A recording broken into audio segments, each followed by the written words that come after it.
ഇന്നത്തെ വിശേഷങ്ങളിലേക്ക് എല്ലാവർക്കും സ്വാഗതം. അങ്ങനെ ഏട്ടത്തിമാർ സ്നേഹം കൊണ്ട് പൊതിയുകയാണ് അനുജത്തിയെ. ആ ഒരു സ്നേഹം കണ്ട് എല്ലാവരുടെയും കണ്ണ് വരെ തള്ളിപ്പോയി. പക്ഷേ ചേച്ചിമാരുടെ സ്വഭാവം കൃത്യമായിട്ട് അവന്തിക്ക് മനസ്സിലായി.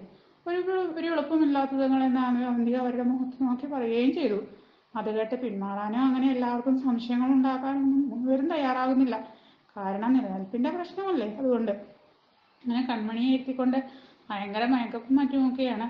കൺമണി മിടുക്കിയാണെന്നൊക്കെ പറഞ്ഞുകൊണ്ട് മേക്കപ്പും ഒക്കെ ആക്കി ഈ അവളെ ശല്യപ്പെടുത്തിക്കൊണ്ടിരിക്കുമ്പോൾ അമ്മ അങ്ങോട്ട് വന്നു. എന്താ ഇവിടെ എന്ന് ചോദിച്ചപ്പോൾ അമ്മയെ കൺമണിയെ നോക്കിക്കേ അമ്മേ, ഇവിടെ നല്ല സുന്ദരിയായിട്ടില്ലേ അമ്മേ എന്നൊക്കെ ചോദിക്കുന്നു. നിങ്ങളോട് ഞാൻ പറഞ്ഞത് കൺമണിയെ സ്നേഹിക്കണം എന്നാണ്, അതിങ്ങനെ സ്നേഹിക്കണം എന്നല്ല. ഏതു നേരവും ഇവളുടെ ചുറ്റിനും ഇരുന്ന് ഓരോ കേവലങ്ങളായിട്ട് കാണിച്ചു വെച്ചിട്ടുണ്ടെങ്കിൽ സ്നേഹമാകുമെന്ന് നിങ്ങളോട് ആരാ പറഞ്ഞത്? ഇങ്ങനെ സ്നേഹിക്കാനാണെങ്കിൽ ആർക്ക് വേണമെങ്കിലും സ്നേഹിച്ചുകൂടെ? ഇങ്ങനെ സ്നേഹിക്കാനല്ല ഞാൻ പറഞ്ഞത്. ഒരു ജീവിതത്തിൽ ഒരാളോട് എങ്ങനെ ഇടപെടണം, എങ്ങനെ മാന്യമായി കൊണ്ടു നടക്കാം എന്നൊക്കെയാണ് അതിൽ പറഞ്ഞിരിക്കുന്നത്. അല്ലാതെ ഇങ്ങനെ കുറെ പൊട്ടുതൊടിച്ചും ക്യൂട്ടക്സ് അടിച്ചും സ്നേഹിക്കുക എന്നുള്ളതല്ല. എന്നിങ്ങനെ പറയുമ്പോൾ അയ്യോ അമ്മേ, അതൊക്കെ ഞങ്ങൾക്കും അറിയാം. കൺമണിയെ സംബന്ധിച്ച് കൺമണി ഒരിക്കലും ഒരുങ്ങി നടക്കുന്ന സ്വഭാവക്കാരിയല്ലല്ലോ. അവൾക്ക് എപ്പോഴും സിമ്പിളായി നടക്കുന്നതല്ലേ ഇഷ്ടം. അവൾ ഇത്തിരി ഒരുങ്ങി നടക്കട്ടെ എന്ന് വിചാരിച്ചത് ഞങ്ങൾ എങ്ങനെയൊക്കെ ചെയ്ത് എന്ന് പറഞ്ഞപ്പോൾ എന്ന് പറഞ്ഞിട്ട് അമ്മ ഒരു മൂളൊക്കെ അങ്ങ് മൂളി. കാര്യങ്ങളിങ്ങനെ സംസാരിച്ചുകൊണ്ടിരുന്നപ്പോൾ ദേവയുടെ കാര്യം എടുത്തിട്ടു. ദേവ എവിടെ എന്ന് ചോദിച്ചപ്പോൾ ദേവസാർ റൂമിലുണ്ട് അമ്മയെന്ന് കൺമണി പറഞ്ഞപ്പോഴാണ് ഏട്ടത്തിമാർ ഒരു സജഷൻ വെച്ചത്. അമ്മ, ഞങ്ങൾക്കൊരു കാര്യം പറയാനുണ്ട്. എന്ത് കാര്യമാണ് എന്ന് ചോദിച്ചപ്പോൾ ഈ കൺമണി എപ്പോഴും ദേവയെ ദേവസാർ എന്തിനാ വിളിക്കുന്നത്? പണ്ട് ഇവിടുത്തെ അവൾ ആരുമില്ലാതിരുന്ന സമയത്ത് കൺമണി ദേവയെ സാർ എന്നാണ് വിളിക്കേണ്ടിയിരുന്നത്. അങ്ങനെ വിളിക്കുകയും ചെയ്തു.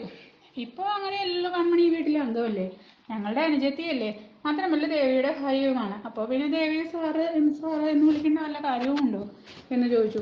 അതിനിപ്പോൾ നമ്മൾ എന്ത് ചെയ്യണമെന്നാ പറയുന്നേ എന്ന് അമ്മ ചോദിച്ചു. സാറേ എന്നല്ലാതെ ദേവേട്ട എന്ന് വിളിച്ചാലും ദേവൾക്ക് എന്ന് പറയുമ്പോൾ ദേവേട്ട എന്നോ, ഞാനൊന്നും ഇല്ല, എനിക്ക് സാറേ എന്ന് വിളിച്ചാൽ മതി എന്ന് കൺമണി പറയുന്നു. പെണ്ണെ പോക്കോ, നീ ഇനി ദേവയെ സാറേ എന്ന് വിളിക്കരുത്, ദേവേട്ട എന്ന് മാത്രമേ വിളിക്കാവൂ എന്നിങ്ങനെ പറയുകയാണ് അവർ. അത് കേട്ട് കഴിഞ്ഞപ്പോൾ അമ്മയ്ക്ക് ഭയങ്കര സന്തോഷമായി. ഇതെന്തായാലും ഇവർ പറഞ്ഞതിന് നേരം. എന്തൊക്കെ കാണിച്ചു കൂട്ടിയാലും ഇടയ്ക്കൊക്കെ നല്ല കാര്യങ്ങൾ പറയുന്നുണ്ടല്ലോ. ദേവയെ സാർ എന്ന് വിളിക്കാതെ ദേവേട്ട എന്ന് വിളിച്ചോ, അതാ കുറച്ചുകൂടെ നല്ലത് എന്ന് പറഞ്ഞ് അമ്മയും കൺമണിയോട് പറയുകയാണ്. അത് കേട്ട് കഴിഞ്ഞപ്പോൾ കൺമണിക്ക് ആകെ ഒരു ചമ്മല്. അമ്മേ എന്ന് വിളിക്കുമ്പോൾ എന്താടാ മോളിങ്ങനെ വിളിക്കേ എന്ന് അമ്മ അങ്ങനെ പറയുകയും ചെയ്തു. അന്ന് മുതൽ കൺമണിക്ക് ദേവേട്ടനാണ്. ദേവേട്ടൻ എന്ന് ചേച്ചിമാർ അങ്ങനെ ഇരുന്ന് പറഞ്ഞിതാക്കുകയാണ്. ഇതൊക്കെ കണ്ടും കേട്ടും അവന്തിക്ക് തലകറങ്ങി ബോധം വിട്ടു പോകുന്ന അവസ്ഥയാണ്. ഇതൊക്കെ നേര് തന്നെയാണോ എന്ന് അവന്തികയ്ക്ക് ഇപ്പോഴും വിശ്വസിക്കാനായിട്ടില്ല. എന്തായാലും ഒരു ചതി ഇതിൻ്റെ പിന്നിലുണ്ട് എന്ന കാര്യം അവന്തികയ്ക്ക് അറിയുകയും ചെയ്യാം. എന്തായാലും ഇങ്ങനെയുള്ള കാര്യങ്ങളൊക്കെ പറഞ്ഞ് നമ്മുടെ കൺമണിയെ പുതിയ പേര് വിളിക്കാനുള്ള പ്രാക്ടീസ് ഒക്കെ ചെയ്യിക്കുകയാണ്. ആ സമയം ദേവയ്ക്ക് ചായ വേണമെന്ന് പറഞ്ഞു. അപ്പോൾ ചായ എടുക്കാനായി കൺമണി അടുക്കളയിലേക്ക് പോയി. ചായ എടുക്കുമ്പോൾ സാറിനെ കയറി ഏട്ടാ എന്നൊക്കെ വിളിക്കുന്നത് സാറിന് ഇഷ്ടപ്പെടുമോ?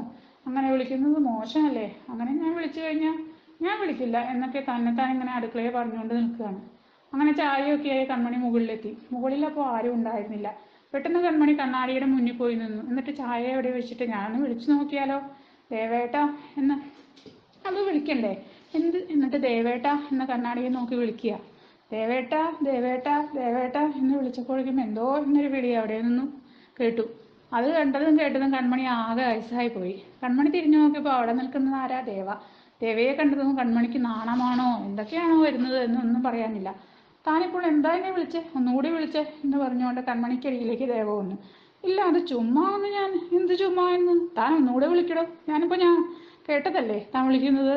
അതല്ല സാർ, ഞാൻ ചുമ്മാ ഒന്ന്. സാറെന്നോ?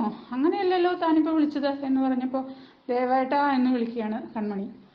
ഇപ്പോഴാണ് താൻ എൻ്റെ യഥാർത്ഥ ഭാര്യയായത്. ഈ സാറെന്നുള്ള വിളി എങ്ങനെ മാറ്റുമെന്ന് ഞാൻ ആലോചിക്കുകയായിരുന്നു. ഇപ്പോൾ ഈ ഐഡിയ എവിടെ നിന്ന് കിട്ടി? അത് ചേച്ചിമാരാണ് പറഞ്ഞത് ഇനി മുതൽ അങ്ങനെ വിളിച്ചാൽ മതിയെന്ന്. അവരുടെ നിർബന്ധമാണെന്ന് പറഞ്ഞപ്പോൾ ആ നല്ല ബുദ്ധിയെങ്കിലും അവർക്ക് തോന്നിയല്ലോ എന്ന് പറയുകയാണ് ദേവ. ഇനി ധൈര്യമായിട്ട് എനിക്ക് എൻ്റെ ഭാര്യയായി കൊണ്ടു നടക്കാമല്ലോ, ആരുടെ മുന്നിൽ വെച്ചും എവിടെ വെച്ചിട്ടും.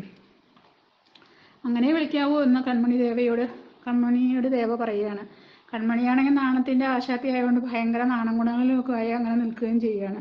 അങ്ങനെ ദേവയുടെയും ജീവിതത്തിൽ പുതിയൊരു ജീവിത മുഹൂർത്തത്തിന് തുടക്കം കുറിക്കുകയാണ്. എന്തായാലും ഇതെല്ലാം കഴിഞ്ഞ് കൺമണി അങ്ങനെ വിളിച്ചതിൻ്റെ സന്തോഷത്തിലാണ് അവന്തികയും. എടീ, നീ എൻ്റെ ഏട്ടനെ പുതിയ പേരൊക്കെ വിളിച്ചെന്ന് കേട്ടല്ലോ എന്ന് ചോദിച്ചു. ഓടി എവിടുന്ന്? അത് ചേച്ചിമാരുടെ നിർബന്ധിച്ച് വിളിച്ചത് ആണ് ഞാൻ. അങ്ങനെ വിളിച്ചതാ, അല്ലെങ്കിലും പെണ്ണിൻ്റെ ഉള്ളിൽ അങ്ങനെ ഉണ്ടായിരുന്നൊന്നുമില്ലാലേ ഞാൻ പിണങ്ങൂട്ടോ എന്നിങ്ങനെ പറയുകയാണ് കൺമണി. അപ്പോൾ അതെന്തിനാണ് നീ പിണങ്ങുന്നത്? സാറെന്ന് വിളിക്കുന്നത് ഭയങ്കര ബോറാടി. ഇപ്പോൾ നീ അടിപൊളിയാണ് കേട്ടോ, സൂപ്പറായിട്ടുണ്ട്, ഇനി നീ അങ്ങനെ തന്നെ വിളിച്ചാൽ മതി എന്നിങ്ങനെ പറയുകയാണ് അവന്തിക.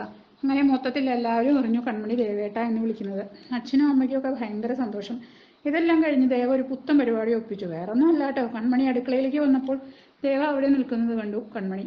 പെട്ടെന്ന് ഓടി വന്നിട്ട് ഇതെന്താ അടുക്കളയിൽ നിൽക്കുന്നേ, ആടിക്കാൻ ഞാൻ ചെയ്തോളാം എല്ലാം എന്ന് പറഞ്ഞപ്പോൾ, താൻ ഇനി ഒരു ദിവസം റെസ്റ്റ് എടുക്കുക, ഒന്ന് മാറി നിൽക്കുക, ഇത് ചെറിയൊരു പണിയല്ലേ ഉള്ളൂ എന്ന് പറഞ്ഞപ്പോൾ, അങ്ങനെ അടുക്കളയിലൊന്നും കയറേണ്ട കാര്യമൊന്നുമില്ല എന്ന് കൺമണി പറഞ്ഞ് നിർബന്ധം പിടിക്കുമ്പോൾ, താനല്ലേ എപ്പോഴും ഓരോന്ന് ചെയ്യുന്നത്, ഇനിയിപ്പോൾ ഞാനൊന്നും ചെയ്യട്ടെ, മാറി നിൽക്കുക, ഞാനും ഒന്ന് നോക്കട്ടെ ഒരു വീട്ടിൽ എന്തൊക്കെ പറ്റുമെന്നും എന്തൊക്കെ ജോലി ചെയ്യുന്നുണ്ടെന്നും ഞാനും ഒന്ന് നോക്കട്ടെ ഭാര്യയുടെ. ഇതൊന്നൊരു ദിവസം താൻ ഭർത്താവും ഞാൻ ഭാര്യയുമാണ് എന്ന് പറഞ്ഞുകൊണ്ട് അവരിങ്ങനെ നിന്ന് സംസാരിക്കുക.